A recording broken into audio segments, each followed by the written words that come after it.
திருவள்ளூர் அருகே மணவாளன் நகரில் 1.27 கோடி மதிப்பீட்டில் புதிதாக கட்டப்பட்ட பள்ளி கட்டடங்களை ரிப்பன் வெட்டி உள்ளாட்சி அமைப்பு பிரதிநிதிகள் திறந்து வைத்தனர்.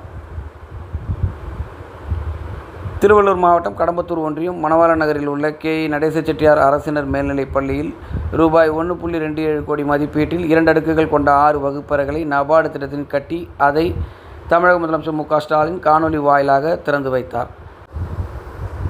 பள்ளியின் தலைமை ஆசிரியர் ஞானசேகரன், பள்ளிக்கல்விக்குழு தலைவர் நந்தகுமார் ஆகியோர் முன்னிலையில் திமுக அவைத் தலைவர் திராவிட பக்தன், பாமக ஒன்றிய கவுன்சிலர் வெங்கடேசன், பாமக ஒன்றிய கவுன்சிலர் யோகா ஆகியோர் பங்கேற்க ரிப்பன் வெட்டி பள்ளி வகுப்பறைகளை திறந்து வைத்தனர். பின்னர் வெங்கத்தூர் ஊராட்சி மன்ற தலைவர் மோகனசுந்தரம் வகுப்பறைகளை ரிப்பன் வெட்டி தொடங்கி வைத்தார்.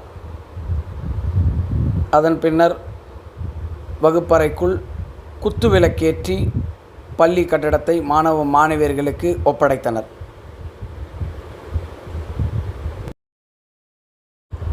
நேற்று காணொலி வாயிலாக தமிழக முதலமைச்சர் மு. க. ஸ்டாலின் திறந்து வைக்க இருந்த பள்ளி வகுப்பறை கட்டிடங்கள்